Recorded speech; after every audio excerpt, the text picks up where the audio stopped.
में अंतर कैसे होता है, ये बात मैंने यहाँ पर क्यों बताई, आपको पता है क्यों बताई? जो दक्षिणपंथी किस्म के मूल्य हैं या दक्षिणपंथी किस्म के राजनीतिक विचार हैं, एक व्यक्ति अमेरिका में, उसने एक रिसर्च की, मनोविज्ञान का व्यक्ति था, उसने एक अजीब सी रिसर्च की। जब हम एटीट्यूड्स पढ़ेंगे, पॉलिटिकल एटीट्यूड्स एक टॉपिक आपके पाठ्यक्रम में, उस समय इसका जिक्र करूंगा।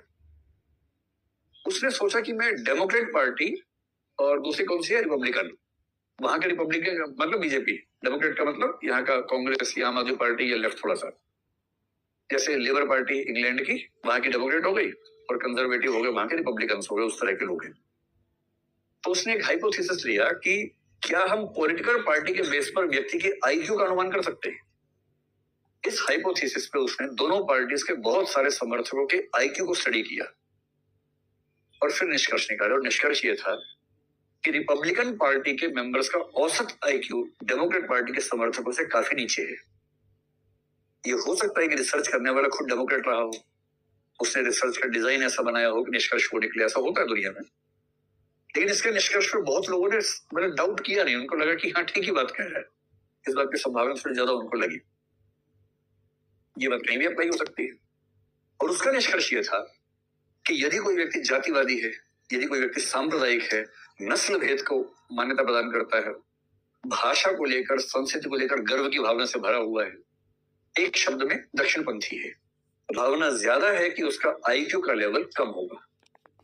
और यदि ये निष्कर्ष हम मान ले, इसको मैं आपको रिसर्च पूरी बताऊंगा, कौन व्यक्ति था, कब रिसर्च, सब बताऊंगा।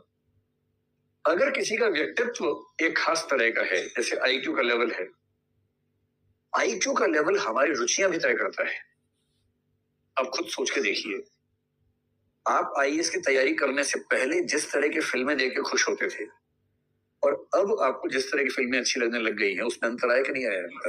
आ गया होगा। आपके दोस्त अभी भी गोलमाल रिटर्न्स और उस तरह की जो पार्टियां, वो फिल्में होती हैं जो ये रोहित शेट्टी एंड कंपनी और ऐसी कंपनी बनाती हैं, उनको देख के गदगद हो जाते होंगे। लेकिन आपको शायद उन फिल्मों को देख के मजा नहीं आता होगा, आपको लगता होगा क्या ड्रामा है, मतलब कुछ को आता होगा, अभी सारा ठीक से चेंज नहीं हो पाया होगा दिमाग, लेकिन जिनका चेंज हो गया होगा दिमाग, उनको लगता होगा क्या बकवास है। और यदि कुछ ऐसी फिल्में होंगी जो आपको शानदार लगेंगी, आपके दोस्त अगर चले जाए वहां, सो जाएंगे, खराटे मारेंगे सिनेमा के अंदर ही, और फिर कहेंगे क्या बेकार हो गए दिल्ली जाके, तुम यार क्या क्या दिखाते रहते हो।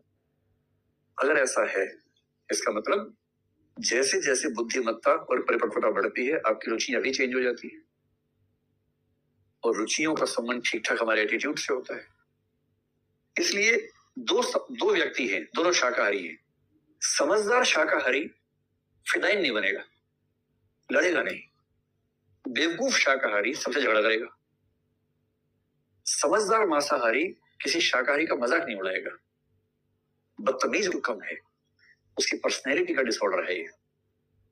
और इसका मतलब अभी के लिए सिर्फ इतना समझें कि एक तो माहौल और दूसरा हमारी पर्सनैलिटी, ये दोनों बातें मिलकर डिसाइड करती है कि हमारे इन मूल्यों में या नैतिकताओं में तीव्रता का अंतर क्यों